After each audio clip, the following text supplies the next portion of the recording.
நான் என்னை பார்க்கிறேன் ஏதுமில்லாமலே இயல்பாய் சுடர் போல் தெளிவாய்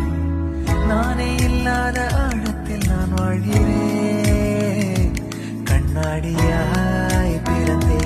காண்கின்ற எல்லாமும் நான் ஆகிறேன் இரு காலின் இடையிலே உரசும் பூனையாய் வாழ்க்கை போதும் அடடா